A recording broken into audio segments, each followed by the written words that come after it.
A lot happening. The agriculture ministers meeting in Brussels, and a lot happening, I can tell you, on the ground in Italy as well. Firstly, the Brussels events.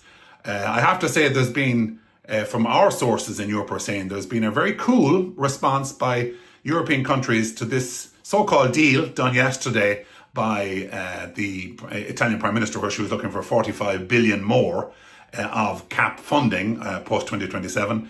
We're hearing on the ground that most of the countries attending today were saying they weren't impressed. This is not new money. It's old money that was cut from the budget last July. So that's not going down well. And a second event happened this afternoon, which is not going down well. After 4 o'clock, the Reuters news agency produced a report which quoted Šefčovič, the trade commissioner, as saying to the agriculture ministers that he was going to suspend the CBAM payments, the taxes coming up. Now, CBAM, for those of you who don't know, is the tax on fertilizer at border level, which was due to come in on the 1st of January next year. This is a big issue for many countries in the European. We called for this to be scrapped long ago. We were told by the Commission under no circumstances it has to go ahead. Šefčovič was quoted by Reuters as saying he would suspend it because of its effect on the fertilizer industry and on farming in general.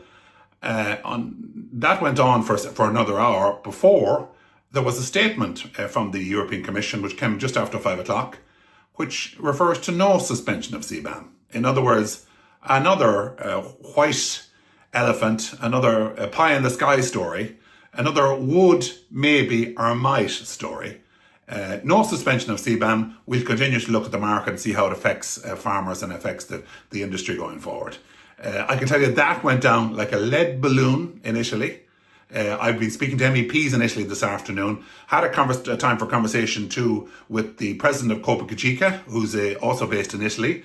Had a full and frank discussion with him this afternoon. It's very clear for me to say the Italian farmers remain bitterly opposed to the Mercosur deal.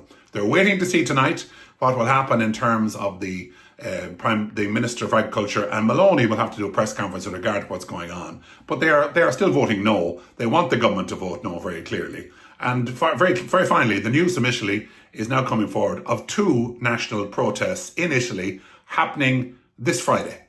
So events are moving at a fast pace, and I will keep you up to date. The bottom line is there'll be no major material changes in the Mercosur deal arising from this afternoon's meeting of agriculture ministers. And we will write now to the Taoiseach asking him for a deferral of Friday's meeting of ambassadors, a deferral of any written decision on Mercosur.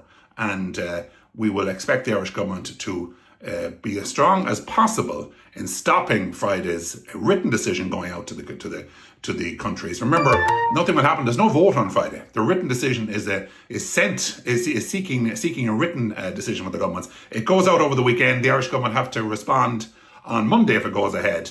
It doesn't affect the protest. It doesn't at all, because of course we have still got our European Parliament MEPs vote as well. That's the update position. Sorry for being so long-winded, but it's been a crazy afternoon. And I can tell you, Italian opposition to Mercosur at farming level and MEP level is stronger than ever.